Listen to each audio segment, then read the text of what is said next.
ሰሞኑን አዲስ ይህንን ፎቶ አይታችሁት ይሆን? የኢራን እግር ኳስ ብሔራዊ ቡድን በሎስ አንጀለስ የነበረ ውድድሩን ጨርሶ መልበሻ ክፍሉን ሲለቅ አስቀምጦት የወጣው አጭር ደብዳቤ ነው።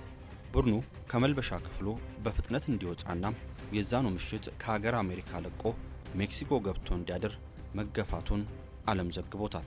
ታዲያ በዚህ ሁሉ ውጥረትና መገፋት መካከል ነው ቡድኑ ይችን ብጣሽ ነገር ግን የፍቅር መልእክት ያዘለች ወረቀት በመልበሻ ክፍል ውስጥ አስቀምጦ የወጣው። እንዲህ ትላለች: ከጥንታይቷ ፋርስ እስከ ዛሬዋ የስልጣኔ ማዕከል ኢራን ድረስ የኢራን መንፈስ ጽኑ ሆኖ ይቀጥላል። ወደ ሎስ አንጀለስ የመጣ ነው በኩራት ነው። በክብር ተወዳድረናል፣ እንዲሁም በሞገስ እንሰናበታለን። ሎስ አንጀለስ ላደረግሽልን መስተንግዶ እጅግ በጣም እናመሰግናለን። እንዲሁም በእነዚህ 180 ደቂቃዎች ውስጥ ሁሉ ልባችሁን፣ ድምጻችሁንና ነፍሳችሁን ለኢራን ለሰጡ በሙሉ እናመሰግናለን። ሰላም፣ መከባበርና ወዳጅነት በሰው ልጆች መካከል ይንገስ። ሰላም ውድ የፈታ ዴይሊ ቤተሰቦች፣ ይህ ዘወትር ረቡዕ ወደ እናንተ የሚቀርበው ሰሞኑን አዲስ ዝግጅታችን ነው። ከሰሞኑ በዓለማችን ምን ይወራል፣ በሀገራችንስ ምን እየተደረገ ነው ለሚሉት ጥያቄዎች መልስ ልንሰጣችሁ ከወዲያና ወዲህ ያገኘናቸውን ሰሞነኛ መረጃዎች እናቀርብላችኋለን። እስከ ፍጻሜው አብራችሁን ቆዩ።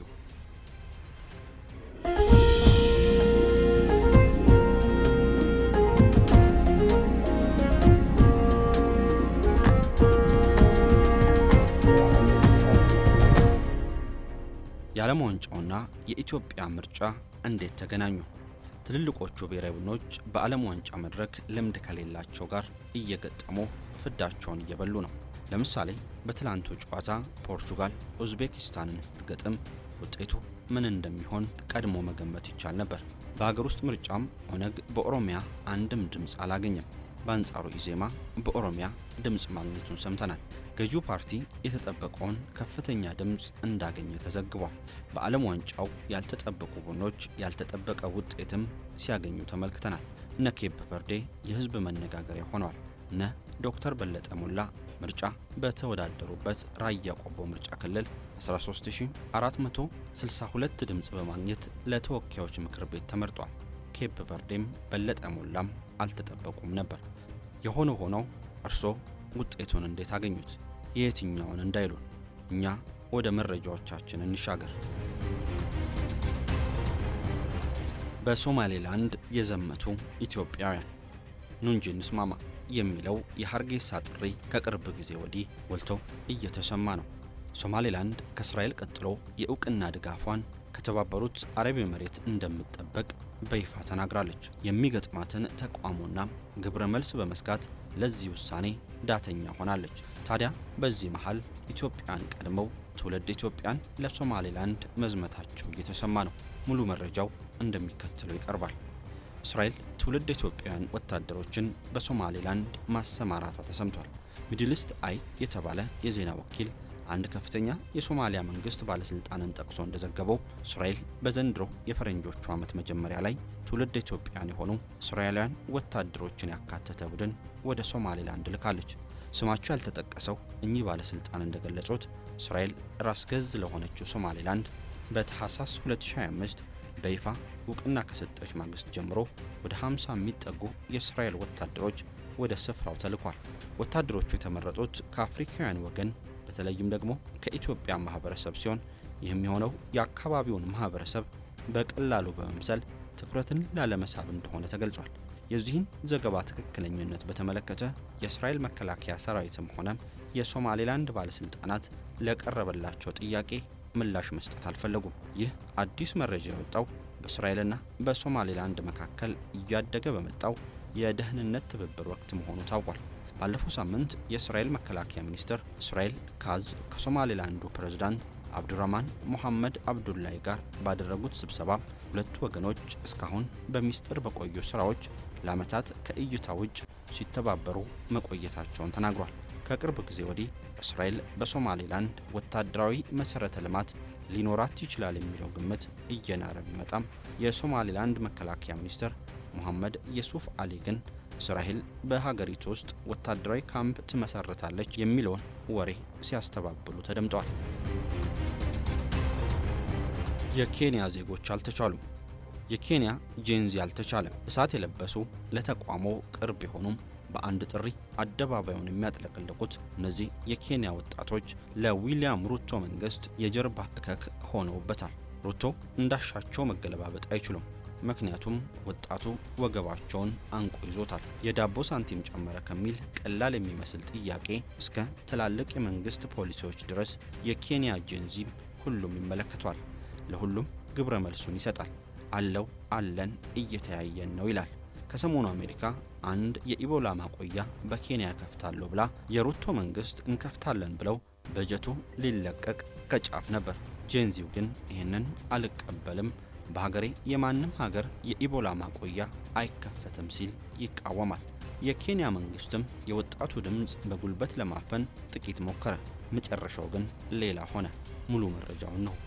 የኬንያ የጤና ሚኒስቴር በአሜሪካ የገንዘብ ድጋፍ የሚገነባውንና ከፍተኛ ህዝባዊ ተቋሞ ያስነሳው የኢቦላ ማቆያ ማዕከል ዝግጅትና ግንባታ በአስቸኳይ እንዲቆም ትዕዛዝ ማስተላለፋቸውን ለሀገሪቱ ከፍተኛ ፍርድ ቤት መናገራቸው ታውቋል። ፍርድ ቤቱንም ሚኒስትሩ ይቅርታ ጠይቋል። የጤና ሚኒስትር ኤደን ዱዋሌ ይህንን ያሳወቁት ፍርድ ቤቱ ቀደም ሲል ግንባታው እንዲቆም ያስተላለፈውን ትዕዛዝ ባለማክበራቸው ፍርድ ቤትን በመናቅ ጥፋተኛ ተብለው ማብራሪያና ይቅርታ ለመጠየቅ በችሎት በተገኙበት ወቅት ነው። በናኒዩኪ አቅራቢያ በሚገኘው የላኪፒያ አየር ኃይል እዝ በተባለ ቦታ ውስጥ እንዲገነባ የታቀደውና ባለ 50 አልጋ ማቆያ ማዕከል በዲሞክራቲክ ሪፐብሊክ ኮንጎና በዩጋንዳ በተቀሰቀሰው የኢቦላ ወረርሽኝ ወቅት ለቫይረሱ የተጋለጡ የአሜሪካ ዜጎችን አምጥቶ ለማቆየትና ለማከም ታስቦ እንደነበር ይታወሳል። አሜሪካ ለዚህ ፕሮጀክት የ13.5 ሚሊዮን ዶላር ድጋፍ አቀርባለሁ ብትልም ፕሮጀክቱ ይፋ ከተደረገበት ከግንቦት ወር ጀምሮ በኬንያውያንና በሕክምና ማህበራት ዘንድ ከፍተኛ ቁጣን ቀስቅሷል። ተቃዋሚዎቹ ኬንያ የአሜሪካ የበሽታ መከላከያ ቀኝ ግዛት ልትሆን አይገባም በሚል ባደረጉትና በፖሊስ ኃይል በተበተነው ሰልፍ ላይ ቢያንስ የ3 ሰዎች ሕይወት ማለፉ የሚታወስ ነው። እንደ ሪዮተርስ ዘገባ ከሆነ የኬንያ ከፍተኛ ፍርድ ቤት የጤና ሚኒስትሩ የፍርድ ቤቱን ትዕዛዝ ጥሰው ግንባታው እንዲቀጥል ማድረጋቸውን ገልጸው ነበር። ይሁን እንጂ ሚኒስትሩ ኤደን ዱዋሌ በትላንትናው ዕለት ፍርድ ቤት ቀርበው ጉዳዩን በተሳሳተ መንገድ በመረዳት የመጣ ክፍተት ነው እንጂ ፍርድ ቤትን የመናቅ ፍላጎት አልነበረኝም በሚል ይቅርታን ጠይቀዋል። ፍርድ ቤቱ ሚኒስትሩን ያለ ተጨማሪ ቅጣት ያሰናበታቸው ቢሆንም የሀገሪቱ ሕገ መንግስት ከማንኛውም የውጭ ሀገር የገንዘብ ድጋፍና ከስራ አስፈጻሚ አካል በላይ የበላይ መሆኑን በማሳሰብ በቀጣይ የፍርድ ቤት ትዕዛዝ ሙሉ በሙሉ እንዲከበር ከባድ ማስጠንቀቂያን ሰጥቷቸዋል። ህወሓት ጥቃት ሰነዘረ። የህወሓት አካሄድ አሳሳቢ ሆኗል። በህይወት የተረፉ ወጣቶች ምን ትሰራላችሁ በህይወት እየተባሉ ይመስላል። ግዳጅ ወደ ጦር ግንባር ቀጥሏል። በዚያ ምድር ወጣት ሆኖ እድሜው እንደሚፈቅደው ሰርቶ መብላት፣ ነግዶ ማትረፍ፣ ተድሮ ማልቀስ፣ ወልዶ መሳም ህልምልም ሆኗል። ለወጣቱም ብቻ አይደል፣ ትግራይ ለአዛውንቶቹ ጭምር የማትመች ክልል ነች። የጡረታ ዘመናቸውን በረሃብና በስጋት በሐዘንና በሰቀቀን እንዲያሳልፉ የትግራይ አባቶችና እናቶች የተፈረደባቸው ይመስላል። ጦረኛው ህወሓትና አባላቱ በአሜሪካ መንግስት የጉዞ እገዳ ሲደረግበት ሁማን ራይትስ ዎች ደግሞ ግልጽ መግለጫን አውጥቷል። የትግራይ ህዝብን ህልውናና ደህንነት ለማረጋገጥ የትግራይ ብሔራዊ ክልላዊ መንግስት ያወጣው አዋጅ በሚል ርዕስ የተዘጋጀ ረቂቅ ሰነድ በክልሉ ምክር ቤት ከጸደቀ ለዛ አካባቢ ወጣቶች ሀዘናችን ከፍ ያለ ነው። ሁማን ራይትስ ዎችም የተቃወመው ይህንኑ አዋጅ ነው። በረቂቅ አዋጁ የመጀመሪያ ክፍል አንቀጽ 5 ላይ እድሜና ጤና የሚፈቅድለት ማንኛውም የትግራይ ተወላጅ የክልሉ መንግስት የሚያቀርብለትን የክተት ጥሪ ተቀብሎ የመሳተፍ ብሔራዊ ግዴታ እንዳለበት ይገልጻል። በሶስተኛው ክፍል ደግሞ የወንጀል ተጠያቂነት በሚለው የረቂቅ ህጉ ክፍል ስር በትግራይ ጦር ውስጥ ለመቀላቀል ወይም ለመዋጋት ፈቃደኛ ያልሆነ ማንኛውም ሰው በደጀን ወይም በግንባር ግዴታውን እንዲፈጽም ጥሪ ቀርቦለት ያልተቀበለ ከሆነም ከ10,000 እስከ 50,000 ብር ተቀጦ ግዴታውን እንዲፈጽም ይደረጋል ሲል ይደነግጋል። ይህ በእንዲህ እንዳለም ህወሓት በተለያየ አካባቢዎች ጥቃት መሰንዘሩ ተዘግቧል። በአፋር ክልል ዞን 2 መጋሌ ወረዳ በሚገኙ 2 ቀበሌዎች ላይ የህዝባዊ ወያኔ ሓርነት ህወሓት አባላት ናቸው የተባሉ ታጣቂዎች ከትላንት በስቲያና ትላንት በከፈቱት ተኩስ ቢያንስ 2 ሰዎች መገደላቸውና ሌሎች መቁሰላቸው ተነግሯል። በአፋር ክልል ዞን 2 መጋሌ ወረዳ በሚገኙ 2 ቀበሌዎች ላይ የህዝባዊ ወያኔ ሓርነት ትግራይ አባላት ናቸው የተባሉ ታጣቂዎች ከትናንት በስቲያና ትላንት በከፈቱት ተኩስ ቢያንስ 2 ሰዎች መገደላቸውና ሌሎች መቁሰላቸውም ተነግሯል። ከ2 ቀበሌዎች ኢዳ የተባለው ቀበሌ ሊቀመንበር እንዳሉት የህወሓት ታጣቂዎች ባለፈው ግንቦት 23ም በከፈቱት ተኩስ ከብቶች ይጠብቁ የነበሩ 2 የ12 ዓመት ልጆችን ገድለዋል። ሰሞኑን በከባድ መሳሪያ ጭምር በተከፈተው ተኩስ ደግሞ ሌሎች 2 ሰዎች ሲገደሉ ቁጥራቸው ያልታወቀ ቆስሏል። ዲደብሊው የህወሓት ባለስልጣናት ስለ ወቀሳው አስተያየት እንዲሰጡ ለማነጋገር ቢደውልም ስልካቸውን አላነሱም ሲል ይህንን መረጃ አጋርቷል። ኢትዮጵያውያን እንዳትደርሱብን ተባሉ። ጋዳፊን ናፍቆ የማይጠግቡት በቁጭት ውስጥ ኑሯቸውን የሚገፉት የሊቢያ ዜጎች ናቸው እንደዚህ ያሉት። በፊልድ ማርሻል ከሊፋ ሀፍታር ብሔራዊ የሊቢያ ጦር ቁጥጥር ስር የሚገኘው ፖለቲካዊ አስተዳደር ደግሞ በኦሳማ ሐማድ የሚመራው የምስራቃዊ ሊቢያ አስተዳደር የኢትዮጵያ፣ የኤርትራ፣ የሱዳንና የሶማሌ ዜጎች ወደ ግዛቱ እንዳይገቡ ሙሉ ለሙሉ ማገዱን አስታውቋል። መቀመጫውን ቤንጋዚ ያደረገው ይህ አስተዳደር ባወጣው አዋጅ መሰረት የእነዚህ 4 ሀገሮች ዜጎች በማንኛውም የየብስና የባህር ኬላዎች እንዲሁም የአየር በረራዎች ወደ ሊቢያ ግዛት መግባት አይችሉም ብሏል። ሪዮተርስ የመንግስት ምንጮችን እማኝ አድርጎ እንደዘገበው ውሳኔው የተላለፈው በሊቢያ ውስጥ ያሉ የውጭ ሀገራት ዜጎችን አግባብና ቆይታ እንደገና በተደራጀ መልኩ ለመቅረጽና ለመቆጣጠር ታስቦ ነው። ሊቢያ በአሁኑ ወቅት ከ900 ሺህ በላይ ስደተኞች መሸሸጊያ ስትሆን ከተጠቀሱት ሀገራት የሚመጡ ስደተኞችም ሀገሪቱን እንደ ማቋረጫ በመጠቀም በሜዲትራኒያን ባህር በኩል ወደ አውሮፓ ለመሻገር እንደሚሞክሩ የሚታወቅ ሲሆን ሕይወታቸውንም እያጡ መሆኑ ይታወቃል። ኢትዮጵያውያን በሊቢያ በተደጋጋሚ ለእገታ በማጋለጥ ከቤተሰቦቻቸው ማስለቀቂያ ገንዘብ እንዲላክላቸው እንደሚጠይቁ አይዘነጋም። ይሁን እንጂ እገዳው ሁሉንም የሀገሪቱን ዜጎች አይመለከትም። የተወሰኑት ነፃ የተደረጉ አካላት መኖራቸውም ታውቋል።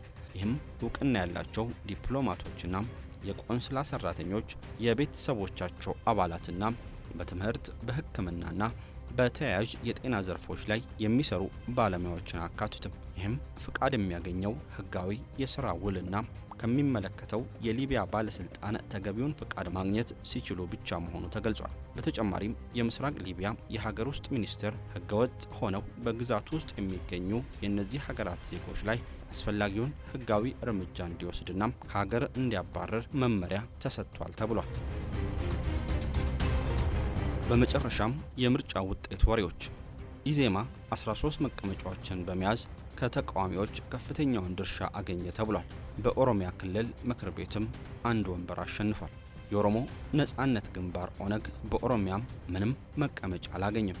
ይልቅም ባልታሰበ መንገድ በአዲስ አበባ ምክር ቤት 2 ወንበሮችን ማሸነፍ ችሏል። በሌላ በኩል በ7ኛው ጠቅላላ ምርጫም በአዲስ አበባ በአማራና በማዕከላዊ ኢትዮጵያ ክልሎች በድምሩ 7 የምክር ቤት ወንበሮችን 2 የህዝብ ተወካዮችና 5 የክልል ምክር ቤት ያሸነፈው ትብብር ለኢትዮጵያ አንድነት ቅንጅት ያገኘውን መቀመጫ እንደማይረከብና ምክር ቤት እንደማይገባ ማሳወቁን ሰምተናል። ምርጫውን የጨረባ ሲሉ የገለጹት የቅንጅት ህዝብ ግንኙነት ኃላፊ አቶ ጌትነት ወርቁ በሀገሪቱ ያለው የሰላም እጦት፣ ጠባብ የፖለቲካ ምህዳር በዋና ምክንያትነት ጠቅሷል። መንግስት ወደ ንግግርና ድርድር እስኪመጣ ድረስ እውቅና እንደማይሰጡት የገለጹት ኃላፊው ዓለም አቀፍ ማህበረሰብም ለምርጫው እውቅና እንዳይሰጥ ቅስቀሳ እያደረጉ መሆኑን ይፋ አድርጓል። ይህ ውሳኔ ለመረጣቸው ህዝብ ድምጽ መንፈግ እንዳልሆነ የገለጸው ጥምረቱ ምክር ቤት አለመግባትን እንደ መደራደሪያ መሳሪያ እየተጠቀመበት መሆኑንና መንግስት ጦርነትን ማቆም፣ እስረኞችን መፍታትና የፖለቲካ ምህዳርን ማስተካከል የመሳሰሉ ቅድመ ሁኔታዎችን ተቀብሎ ቀና ምላሽ ከሰጠ ውሳኔያቸውን ሊቀለብሱ እንደሚችሉ አመላክቷል። ኢህአፓ፣ መኢአድና እናት ፓርቲን ጨምሮ 5 ፓርቲዎችን ያቀፈው ይህ ጥምረት ተመራጮቹ የፓርቲውን ውሳኔ ጥሰው ወደ ምክር ቤት የሚገቡ ከሆነ የሞራልና የህግ ኃላፊነት እንደሚጠይቃቸው አስጠንቅቆ ከፓርቲ መባረርን ጨምሮ ጠንካራ የስነ ምግባር እርምጃዎችን እንደሚወስድ አሳስቧል። እርስዎ በትብብሩ ውሳኔ ላይ ያለው ሀሳብ ምንድን ነው? ያጫውቱን። እኛ የዛሬውን የሰሞኑን አዲስ መሰናዶ እዚህ ላይ ያበቃን። ቸር ጊዜ